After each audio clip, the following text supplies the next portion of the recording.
Now is my colleague, Forbes senior editor, Dan Alexander. Dan, thanks for coming on. Hey, thank you for having me.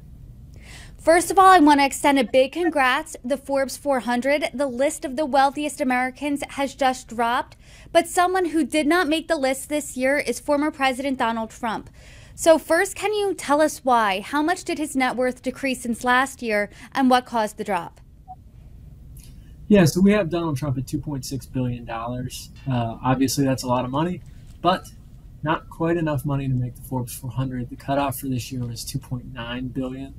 Last year, we had Trump at $3.2 billion. The biggest reason for that $600 million decline is what's happened to Truth Social, his social media platform. Basically, a year ago, people could still hold out hope that there were going to be hordes of people joining this thing and that Trump would therefore become very rich because they get a lot of advertising dollars.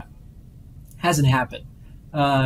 People just never really showed up. Right now, it looks like they have about 6.5 million accounts. That's about 1% of the number of accounts that are on Twitter. And obviously, Twitter itself is struggling. So all of that's been very painful for Trump's sort of nascent social media platform.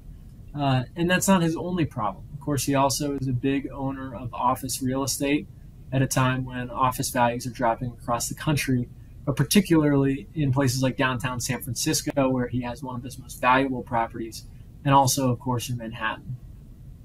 Let's talk about that real estate a little bit more.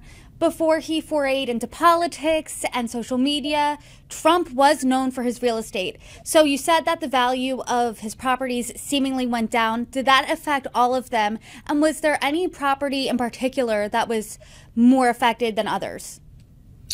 Yeah, so it impacted different properties, different amounts. But I would say the one that was the hardest hit was probably 555 California Street. This is a big, sort of broad-shouldered office building right in the heart of downtown San Francisco.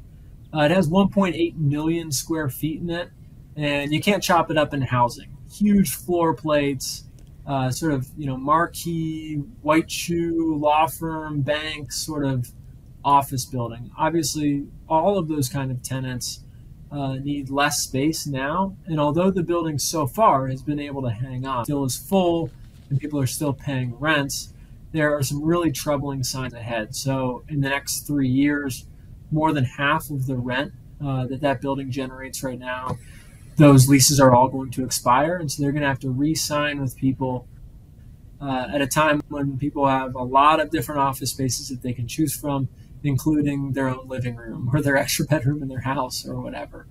So that's going to be a difficult process. And also, there have been a number of recent sales in the neighborhood, none of which look great for Trump. So the place right across the street sold at a massive discount. You go down the block a little bit, another huge discount. I mean, we're talking about places that have lost 50, 75% of their value. Like I said, Trump's is hanging on a little bit better than that, but obviously it is impacting him.